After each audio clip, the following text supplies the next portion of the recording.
ironically, as much as we have a great pride and heritage of our language and culture, there's also massive negative association with it, massive hang-up, shame, embarrassment around our Irish language and a lot of Irish things. You'd be surprised how many Americans don't know anything about Ireland besides, besides shamrocks and leprechauns. Yes. Hello and welcome back. My name is Jacob Todson and I'm joined by my friend Kevin Roberts in a journey across Ireland to find out as much as we can about the history and spirituality of the Emerald Isle. So far we've taken us through the gates of hell to meet the Morrigan in episode 1 and given you an overview of fairy culture here in Ireland. But today we are discussing the importance of the Irish language and perhaps learning a little bit ourselves. But we're also taking you with us to the most otherworldly place in all of Ireland. Just a reminder to subscribe to this channel for all upcoming videos which will take us through the countryside and lead us all the way back to one of the largest fire festivals in the world at the Hill of Ishnach. But today we're discussing the Irish language.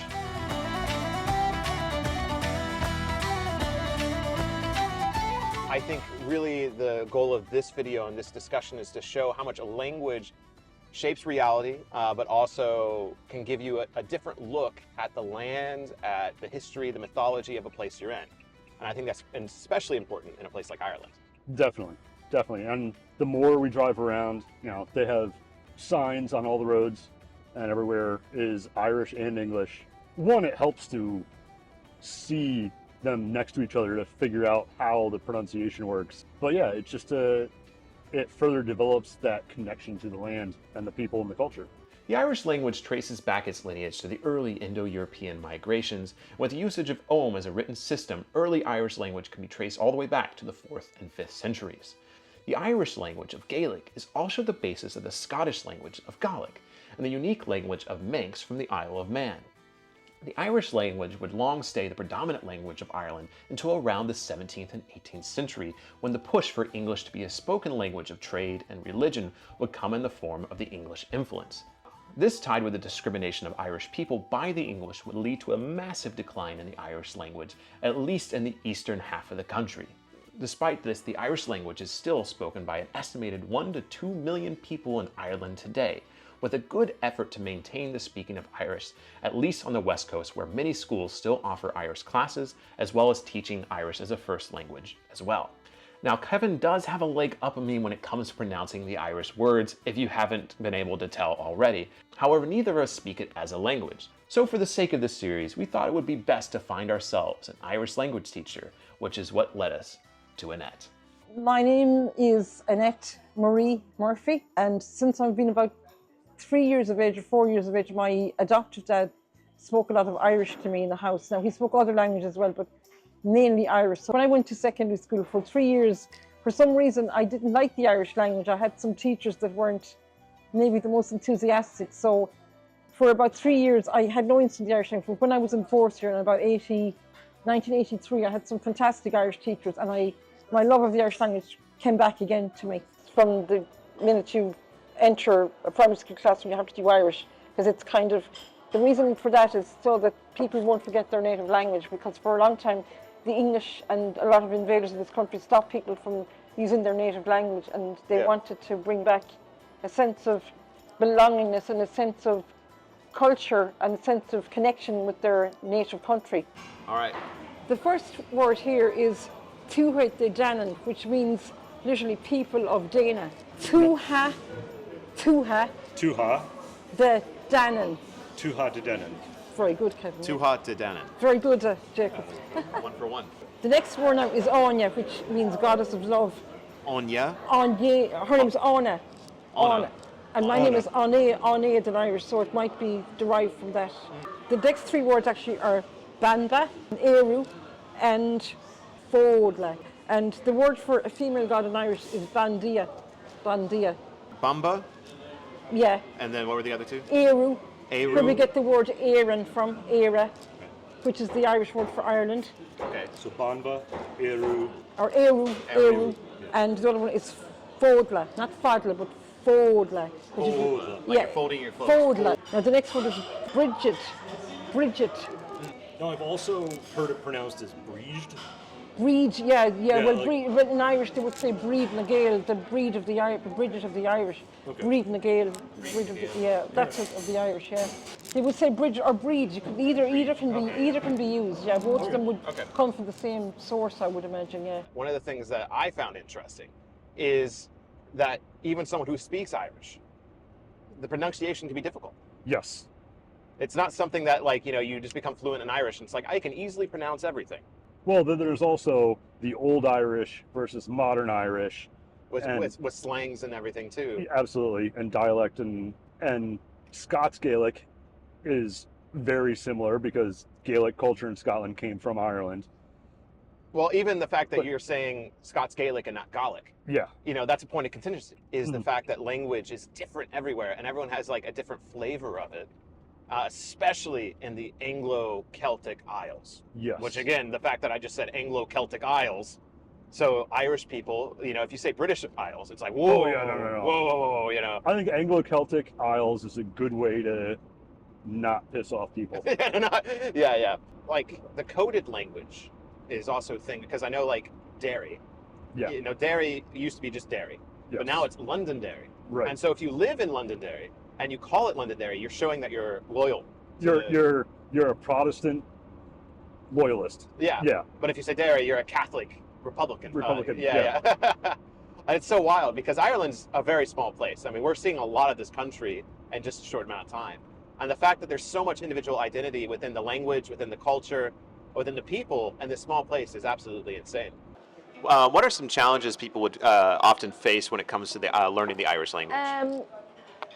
Well, sadly to say, sometimes they might have had a very negative experience in school, because the way Irish was taught years ago wasn't really the way you do it. It was causing more learning it off rather than engaging with the actual language, and people kind of got a hard time over not learning Irish, not being able to speak grammar, that you'd hit people and things, and that would have put them off, and they had a fear of making mistakes. I found more than anything, they were fear of making grammatical mistakes or being not good enough. Like, this is a good app, it's Duolingo, a load of languages. It's a bit basic, but... So you recommend Duolingo if people want to learn? Well, it's only for beginners, but if you want to do more advanced Irish, you need something a bit more advanced. Yeah. You might need to do an Irish class. They need to come to Ireland. Yeah, on it again, in the University of Limerick, where I studied Irish, they have a great program for adults, and they do it from beginners level. They have a great program. Yeah, I mean, so this obviously is kind of turned into Irish language and culture, but it's so fused. Just like everything here, the language, the culture, the beliefs, and all this History, everything. Yeah. Yeah. And then we get to the conversation of Americans in America, because that's the primary audience that watches these videos, is a lot of people are called to come to Ireland because they're Irish American. Like, they have a large percentage of their DNA, their ancestry comes from Ireland. Mm-hmm. And so it can be really, it's such a weird, interesting thing discussing, the fact that a lot of American presidents were Irish, which is crazy. The fact that the Great Famine, killed a third of the Irish, and then another third left to go to the Americas or Australia. At one point, the population of this island went down to 1/3 of what it was. And then it's built up since then, obviously. But the Irish diaspora is much greater than the Irish population. The Irish have been leaving Ireland and spreading all over the world for the last few hundred years, largely to escape the oppression by the English. Irish immigrants were some of the most numerous to the New World here in America, but also to the other side of the world in Australia. Today, there are more than 30 million reported people in the US alone with Irish ancestry. This is 6 times more than the population of Ireland today. In our next episode, we're going to discuss a little bit more of what the Celtic identity means to both the Irish and the global world.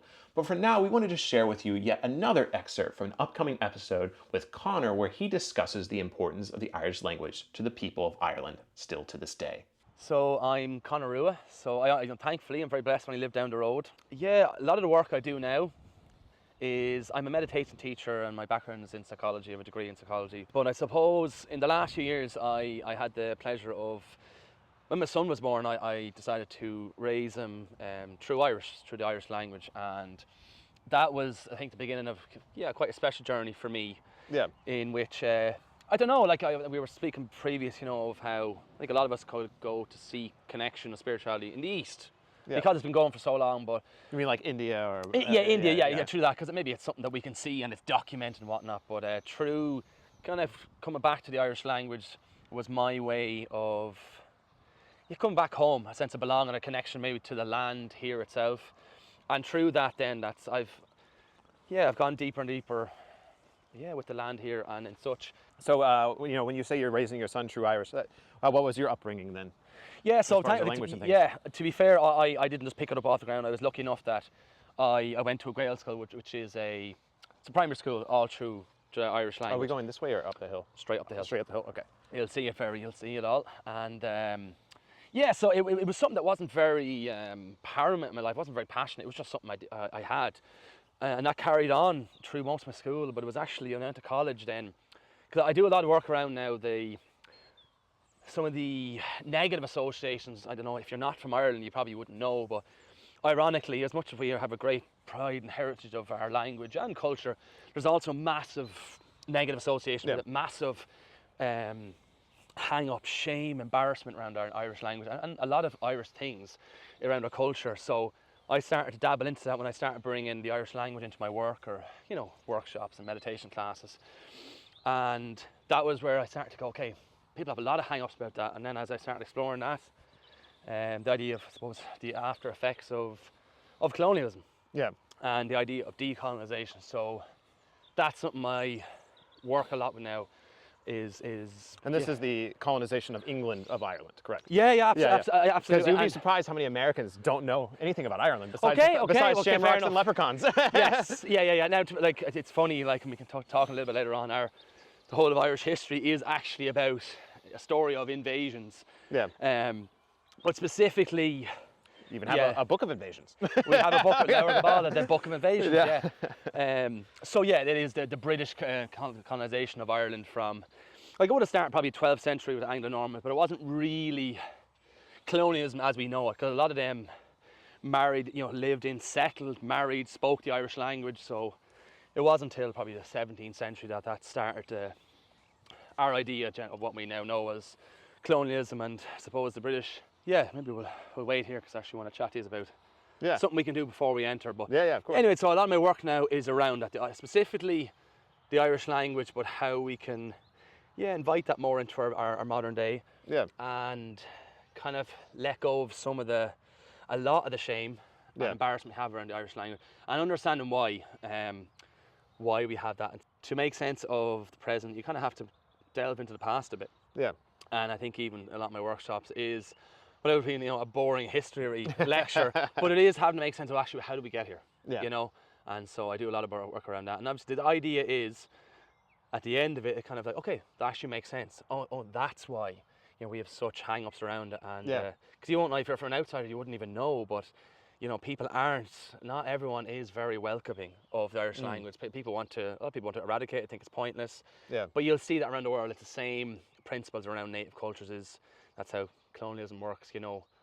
A lot of so we're going deep quite heavy. Right away. right away. But I think that's the nature of Ireland, though. It's a deep history. There's deep wounds as well. There's deep wounds, and that goes to even modern day into Catholic Church, and that's all even part of the web of colonialism. So where is it we're going to today, and why are we going? We are going to Poulnabrone in the Burren. The Burren on the west coast is a very unique landscape. You think of Ireland as the Emerald Isle, and green and green and green. And then there's the Burren, which is stone and scrub grass and tiny little wildflowers. And Poulnabrone is a dolmen. It's definitely not the only dolmen out there. Well, you'll see. I don't want to say anything more until you get the experience of it, because I don't want you to come into it with a preconceived notion. Oh, yeah. I mean, we are also doing the major touristy thing today, which is the Cliff of Moher. Yeah. Moher? Moher. We're going to the Cliffs of Moher. I said earlier, get out of the tourist areas and get to see the everyday people in the heart of the country. But it's also, they're tourist places for a reason. I think it's important to go to them because they are such highlights of the culture and ways to connect. Symbols of pride. Yes. Especially when your country is mostly farms. It's going to be nice to see a cliff. Now, Kevin was very clearly excited to show me Poulnabrone, so much so he was being very elusive to what its significance was. Well, here are some facts since he wouldn't tell me.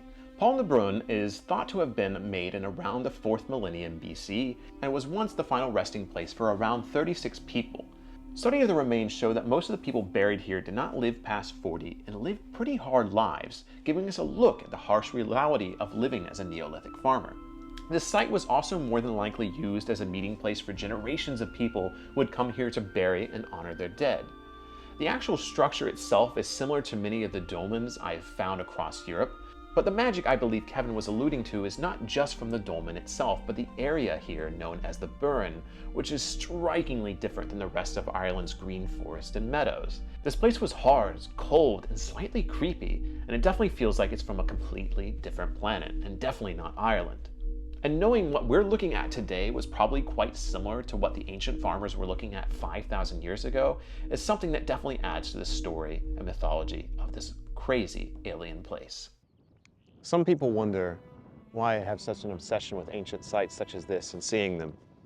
And I think it's because it's the knowing that 5,000 years ago, 6,000 years ago, people came here.